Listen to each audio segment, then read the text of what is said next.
Hello and welcome to Asase Ba, a podcast that honors oral tradition and shines a light on Ghanaian stories that are often untold or silenced. My name is Michelle and my pronouns are she, her. Hi everyone, welcome back. Officially season 5. I'm really happy to be back and I hope everyone is doing well. I know it's gone for a while. Kind of left after season 4, episode 3 rather. And life was just lifing, but I'm back with a whole new season and brand new episodes, and I feel genuinely excited to be back. And sometimes you need that break to just revive yourself, refresh, all of that. And I definitely needed that. So very excited to be back and excited for this new season. I have a lot of cool things in store, so follow the podcast wherever you're listening to get a new episode as soon as they drop. I've been in my research bag heavy, and so I'm excited to bring you everything that I've learned, and even just like not only research wise, just living and being present. I feel like it helps me acquire more wisdom, accumulate more knowledge. And so I'm excited to bring those two together and, drop this new season on y'all. All right. So if you're enjoying this podcast, you enjoy it, and something resonates with you, you can support in several ways. The first way is by sharing the podcast. Asase Ba is on Twitter, Instagram, and TikTok at asasebapod. You can support by sharing on Twitter, posting on Insta stories, sharing on WhatsApp, telling your family, friends to listen, and just by engaging the podcast and using the hashtag asasebapod, so that's ASASEBAPOD on social media, so that I can see it and others can see it as well. And I love seeing feedback and seeing y'all engage with it and just like tell me what you think. It makes me so happy. So yeah. You can also visit asaseba.com for curated resources on queer identities, spirituality, and cultural work. And you're also welcome to submit resources there as well, and it may just appear on the website. Another way to support is through monetary donations. As the sole producer, editor, planner, interviewer, you know how it is when you're an indie creator. You kind of wear multiple hats. And, I love this podcast, a labor of love, but it still requires a lot of work and effort. So if you want to support me as an indie creator, you can do so via email transfer for those in Canada. And if you're outside of Canada, you can donate via PayPal. And the email for that is asasebapod@gmail.com. So that's ASASEBAPOD@gmail.com. Thank you so much for your support. I always appreciate it. Now on to the episode. So today I'm going to be talking about African indigenous knowledge systems and specifically traditional education in Ghana. So I read Of Water and the Spirit by Malidoma Patrice Somé, which is a great book and I really enjoyed it. Definitely recommend. And Malidoma it's basically like an autobiography, and it's written like a creative nonfiction type of way. And Malidoma was a Dagara healer and diviner. He was kidnapped from his home by Jesuit missionaries at the age of 4, and he returned when he was 20 years old and underwent an initiation into the traditional teachings of the Dagara culture. Yeah, so in the book, Malidoma did such a great job of breaking down the features of traditional education that he underwent as part of his initiation. And it was so interesting to me, and it got me thinking more about our indigenous knowledge systems and what we did back in the day. Also, last year, I did a survey on Instagram on what y'all would like to learn about from pre colonial Ghana. And I know some of you were interested in education, and I definitely am too. I love learning. So here we go. Okay, so first, I want to talk about the differences between African knowledge systems and Western knowledge systems. And I'm saying African knowledge systems. I know that there are multiple cultures within Africa, and there will be variations in how people do things, but there is a common thread in how we do things traditionally. That's why it's grouped together.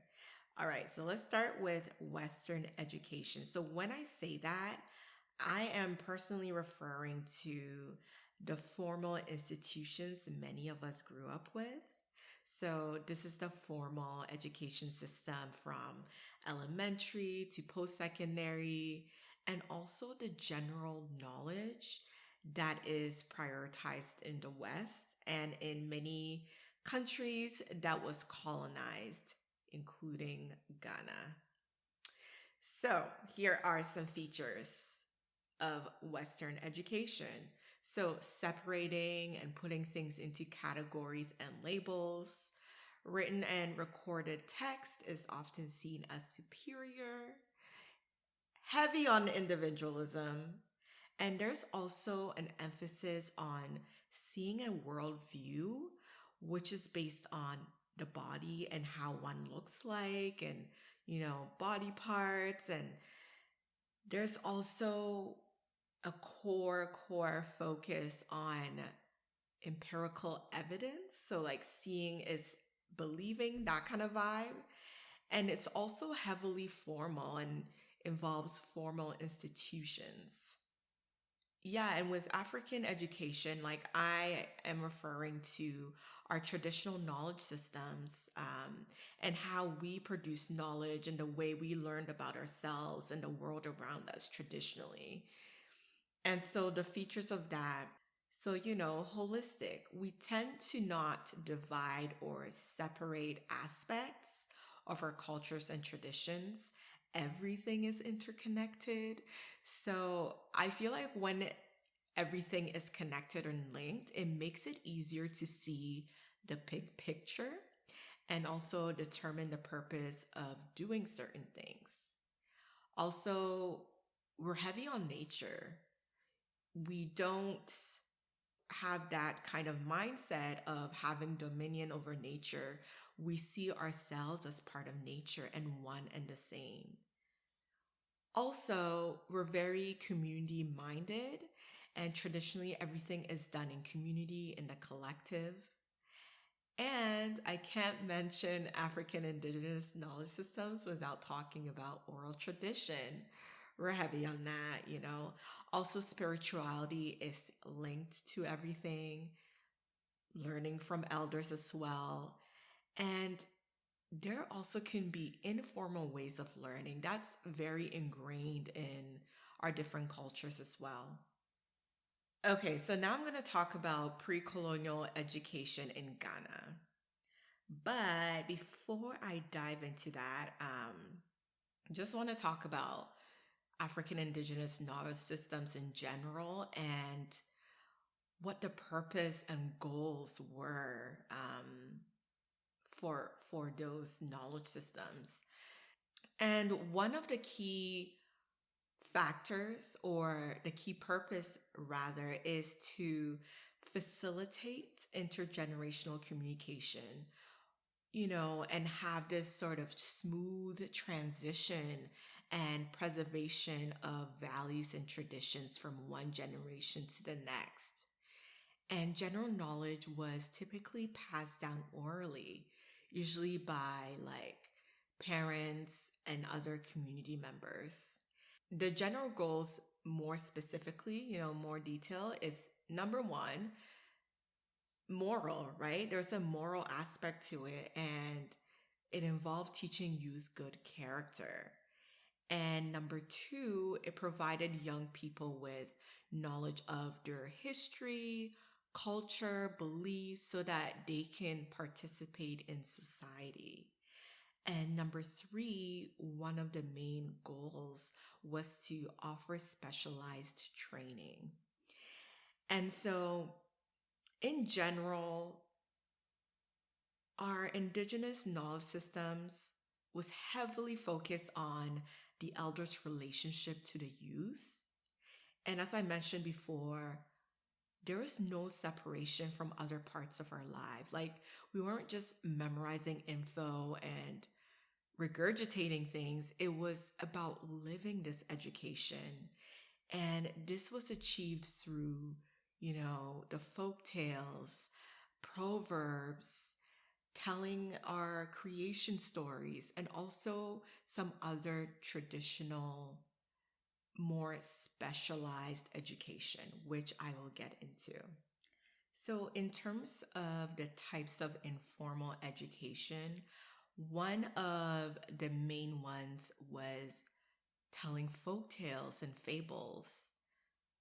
And these folk tales or fables are meant to impart the values of society.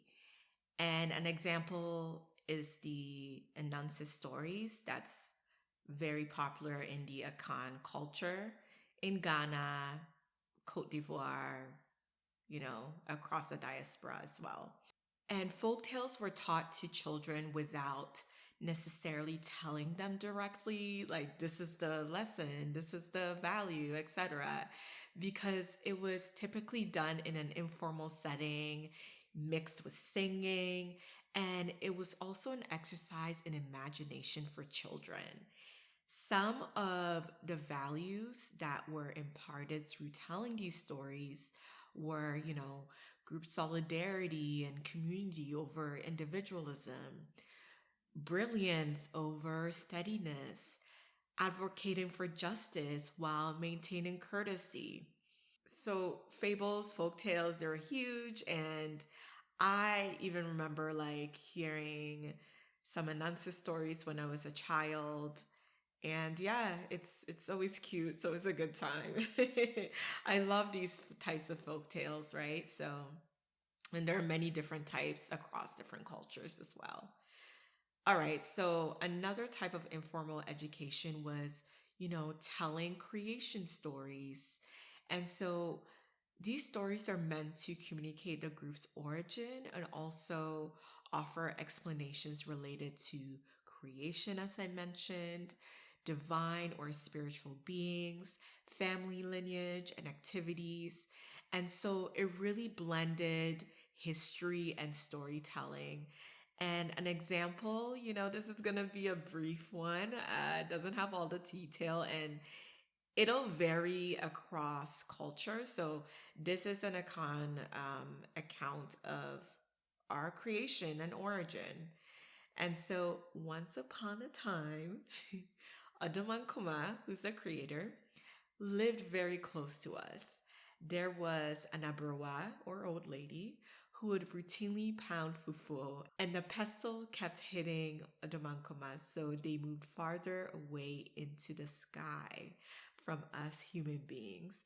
So this is the explanation for why we don't directly communicate with Adaman, and we do it through like our ancestors or the deities. Another type of informal education in pre-colonial Ghana is, telling proverbs.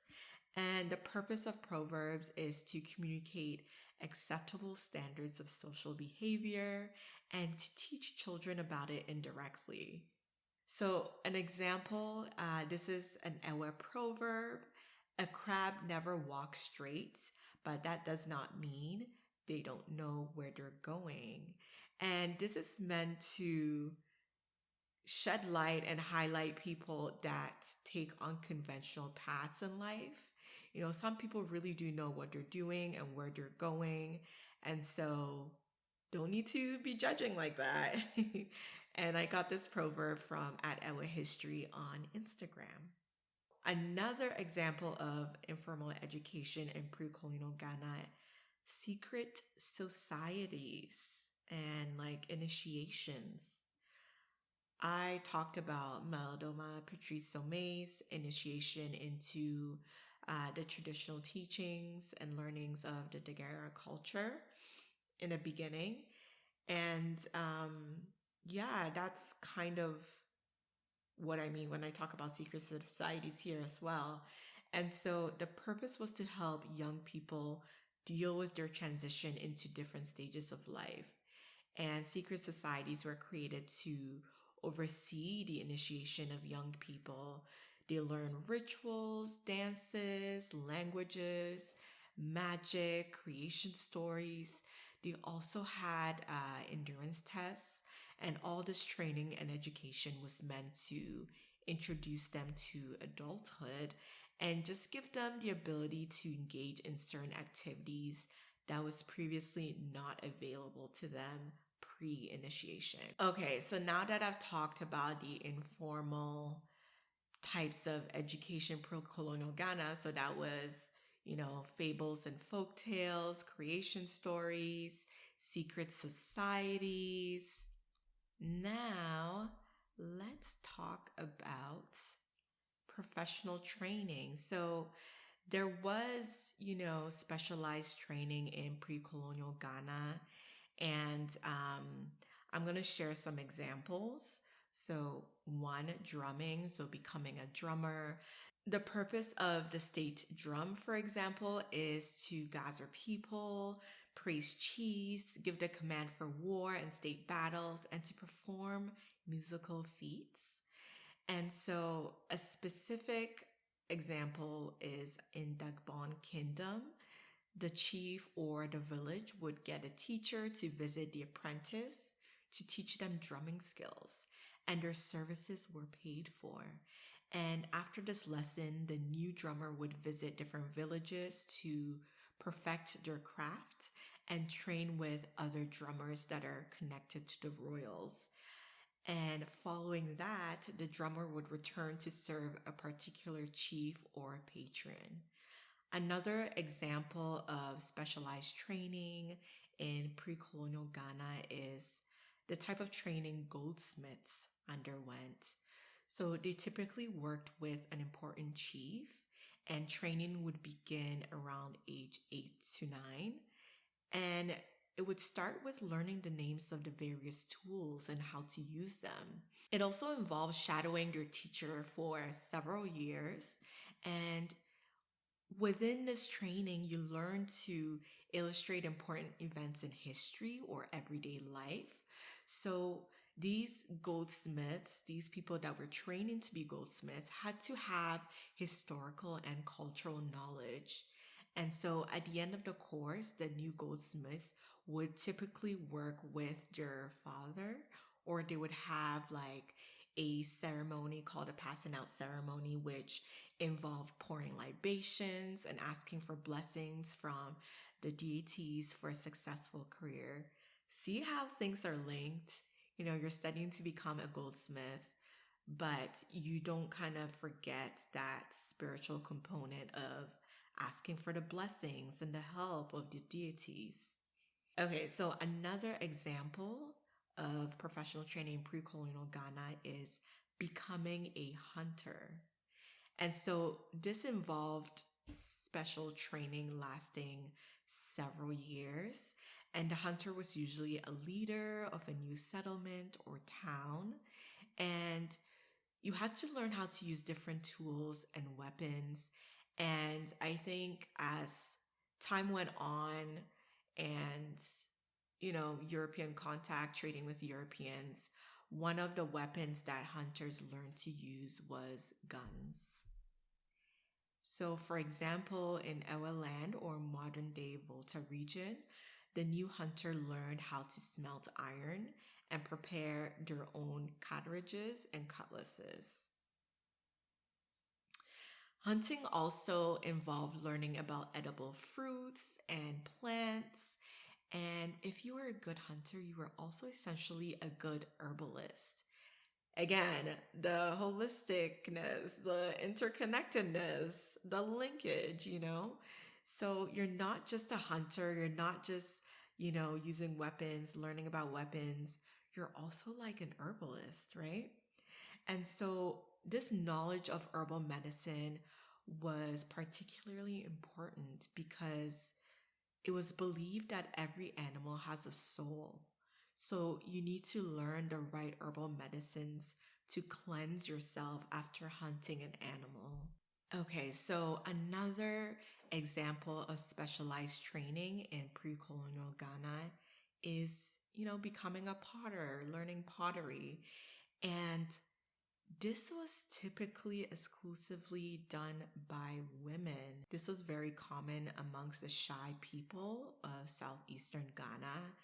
Pottery was used for cooking, holding water, carrying palm oil for trading purposes, and folks tend to learn through observation and through just like general being taught, right? And so they learn how to turn clay into balls, how to grind cloyo or sayo, which are hard black gneiss, which is a type of rock. And they learn how to use tools to shape and smooth out the clay. And it also involved a skill of searching for a good clay pit. And pottery was a lifelong skill, right? And it involved continuous learning. Usually, older women were the ones that added proverbs to their pottery, into their clay designs, rather. And so, as you grew older, you were accumulating more wisdom and learning more proverbs. And so, that would reflect in your design. The final example I'm going to be talking about in terms of specialized training in pre-colonial Ghana is learning to become a priest, priestess, diviner. And I will use the example of becoming an akomfo, which is the Akan priest, priestess, diviner. And so you're called to become an akomfo through illness or seeing things typically. And once you're diagnosed, the illness or vision stop. So there are special cases where you can refuse the call. And this call comes from an abosom, which is a deity. There are special cases you can refuse the call, but it's usually up to the abosom to decide whether to accept that. And training typically lasted 3 years. And during that period, you learn from an Okomfo Penny, which is an elder amongst the priest, priestess, etc. And during training, you learn divination, which involves rubbing special medicine in your eyes and ears so that you can see the obosom.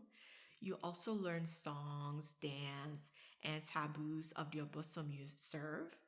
And at the end, there's a formal ceremony where you're introduced to the community as an akomfo. Okay, so now that we've gone over the specialized training, for example, becoming a hunter, a potter, priest, priestess, diviner, goldsmith, drummer, etc., like listing it all. I want to talk about the benefits of the traditional educational system. And I'm including the professional training as well as the informal ways of learning. And so the benefits that I see are, they're communal. So whether formal or informal, it was very community oriented, and even the development of specialized skills was often used to serve the community, which also meant that the community was just as invested in your education as you are. So another benefit is it encouraged mentorship and learning from our elders so that we don't feel lost or confused in the transition from youth to adulthood. Because, oftentimes we need a lot of support, right? Another benefit is it emphasized holistic practical learning that impacts our daily lives. And our education wasn't divorced from our lived experiences, which I love, it's connected. And, you're not thinking like, why am I learning this? What's the point? When am I actually going to use this, right? And also, it was mostly oral education, which made it easy to remember and recall things. I will get back to oral education very, very soon. So, just us, there are benefits and many advantages of our traditional indigenous knowledge systems and the system we used in pre-colonial times. There are also things that could be improved upon. And, you know, I am someone that does not romanticize anything. So I'm going to bring you nuance and layers. So here we go. So I don't know if this is just like the sources or the research that I use, but when I was like reading about the specialized training, the professional training, the what I just talked about in terms of being a hunter, goldsmith, drummer, potter, those were very gendered. And so in the research for the hunter, drummer, goldsmith, the author was talking about it in terms of men, right? And so I don't know sometimes if that's how it was, or if this is based on the interpretation of Western educated folks, you know what I mean? And like in our modern life, we deal with like racism, sexism, misogyny, homophobia, transphobia. It's exhausting. And so I know that like for some of us and for some folks, we try to reach back, look at our ancestral practices and, try to look at alternatives and hope that it was a little bit different before colonialism. But honestly, what I'm learning from just doing research and reading more about history is that there were unique sets of problems back then, and we shouldn't romanticize things. There's a way that we can learn from our ancestors and learn from pre-colonial times without glossing over potential issues back then, right? And so back to the specialized training, it did seem very gendered, and even pottery was said to be within the domain of women, right? So I don't know if it's the interpretation of these Western educated folks, or if that's how it was, or if it's both. I don't know. And I try to find research on non binary genders in terms of like, their specialized training.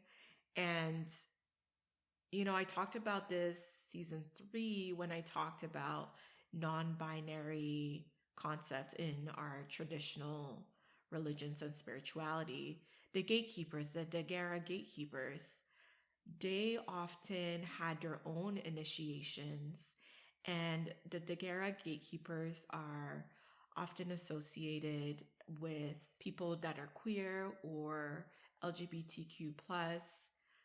So there's that, but I didn't come across any specific research on that, right? Like I would love to learn about specialized training or secret societies that was not so binary gendered, So yeah. And another thing, sometimes gender is heavily conflated with sexuality in terms of like modern day interpretation of gatekeepers, but that's another story. Go and listen to season 3, the episode that I just talked about for more context. And so another thing that it can be improved upon that could be a potential concern is that there is usually like a huge emphasis on elders and respecting elders. And that's a core value amongst Ghanaians and, within the Black diaspora period, right? I just wonder if sometimes it encourages some of us to not challenge injustices. You know what I mean? Especially if the elder is not deserving of respect.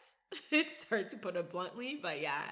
Or they just don't have the young people, the young person in mind, they don't have their best interests at heart. So, something to think about. But yeah, in general, I do advocate for learning from our elders. But yeah, we got to think about that in a nuanced way as well. Okay, so also, oral tradition, that's a core feature. And in this modern world where everything is recorded and documented, I do feel like there's a little bit of erasure that happens when our traditions aren't documented or when they're not documented by us. I love oral tradition. It's like in the tagline for this podcast. A lot of information, especially in the early days, about our pre-colonial cultures or indigenous cultures was often documented by missionaries, colonialists, traders, European anthropologists, etc. And they were recording things that they didn't have the cultural context for because they were not part of the culture. And many of them were observing us from a very colonial, ethnocentric point of view and lens. And so the observations could also be filled with racist ideologies and projections, right? And so, since a lot of stuff is oral and was oral, I feel like some people may erase aspects of our cultures to serve their own agenda because it wasn't recorded or written down. So, for example, I think of people saying things like, being gay is a Western import, it's not part of our culture and didn't exist. And this is amongst our people as well, right? And so I feel like people that have like, you know, um, nefarious agendas or are really trying to push hate, they exploit the fact that, some of our traditional teachings and learnings were not recorded down or recorded or written down, rather. And so I think in this day and age, it's especially important to document our traditions and cultures to avoid erasure and to avoid other people who are not part of these cultures doing it from an ethnocentric place or doing it for us, right? Or even people within our cultures deliberately writing false narratives. Yeah, so that's something to think about as well. Obviously, there are some things that are sacred. I think of like certain sacred spiritual practices, and these things are not recorded on purpose.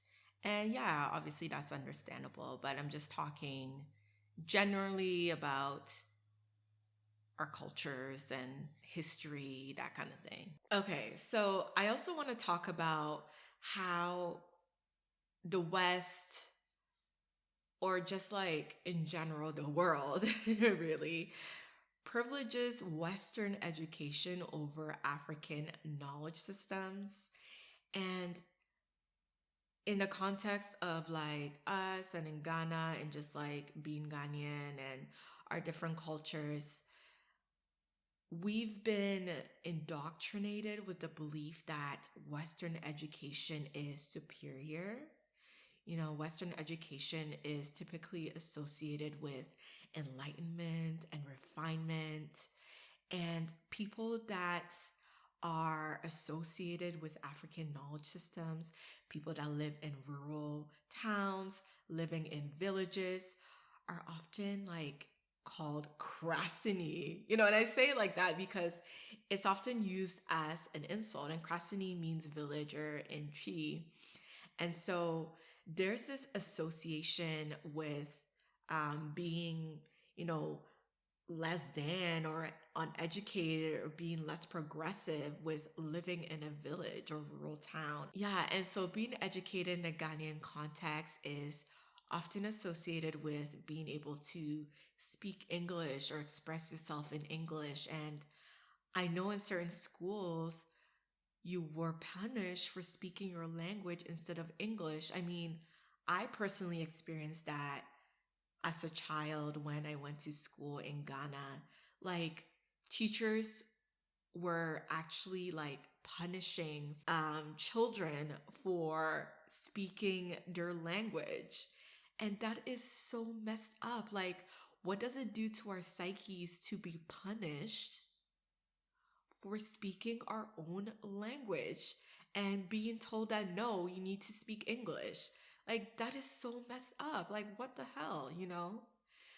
And also, just based on the research I did on the effects of Western education on Ghanaians, and just also having relatives talk about this and hearing them talk about this, in mission and public schools, kids were required to adopt a Christian, or, you know, usually when they say Christian, they mean like a European name before enrolling.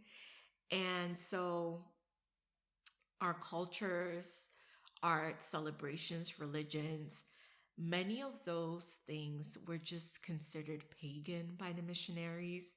And so you're seeing, you know, a lot of folks back then just adopting these European norms and ways of being, um and all of that, right? And I just wonder what it does to your mind and your psyche and how you see yourself and your culture. And so the European curriculum was taught in schools, and being educated meant being well versed in European norms and values. And that is what was being passed down. And so this often created intelligentials, you know, people who think they're superior, and alienate people that are not Western educated. And Elder spoke to this season 3 of the podcast, so you can check that out. And just like in general, all of this just contributes to us seeing our cultures, our knowledge systems, our traditional education as inferior, and looking at those who train within those traditional education systems as backward or primitive, which is terrible. You know, the whole thing about people who live in like rural towns or villages, like, people often think they're inherently less progressive, and that is so untrue. It's just this superiority complex manifesting itself, right?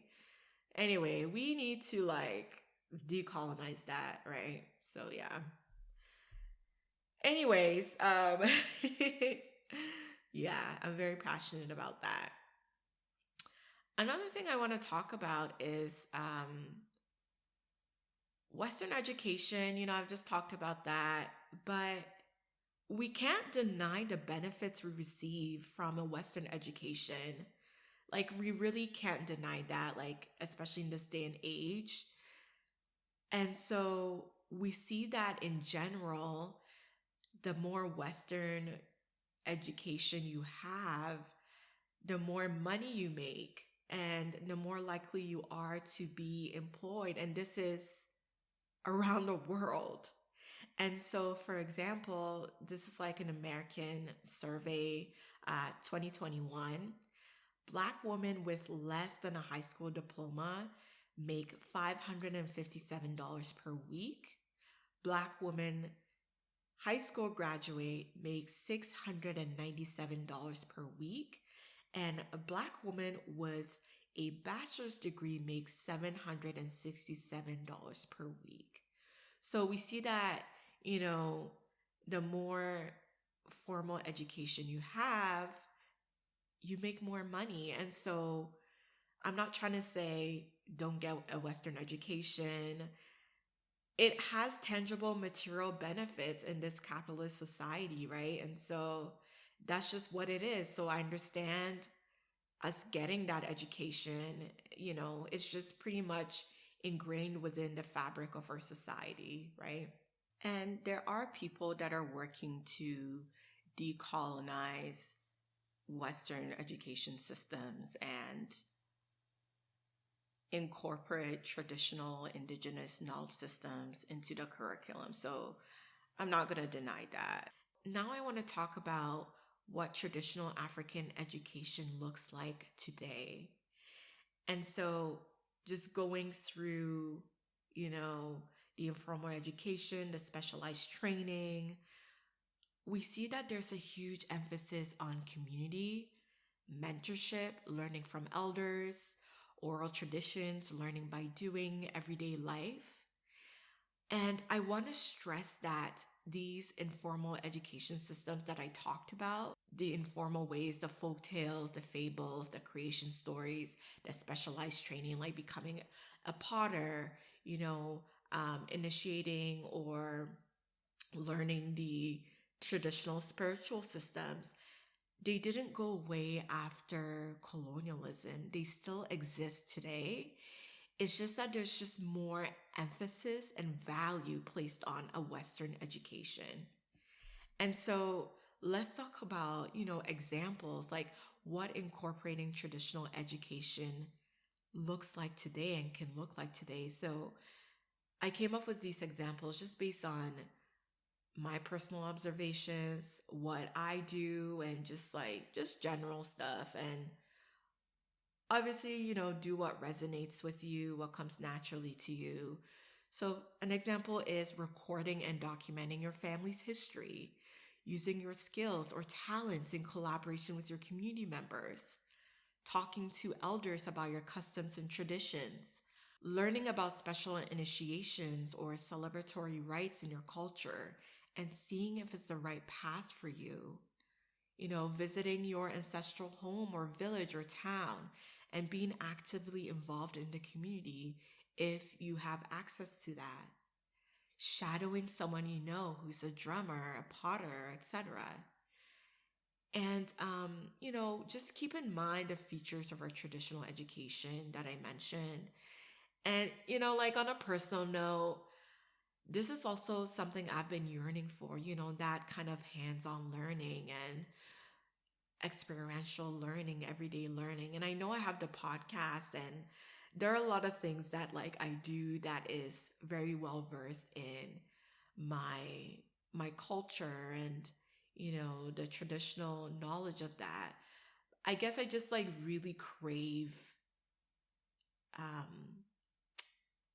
just that immersion, being immersed and not feeling like I have to separate or divide certain things.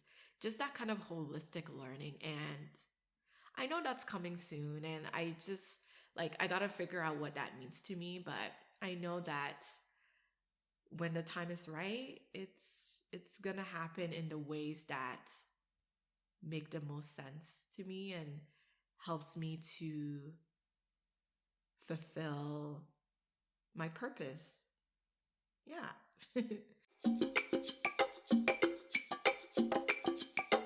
Yeah, so I hope you learned something from this. And, thank you so much for listening to this episode. All the sources, references I used are in the episode notes. So check them out there and keep the conversation going. What does incorporating our traditional education look like to you?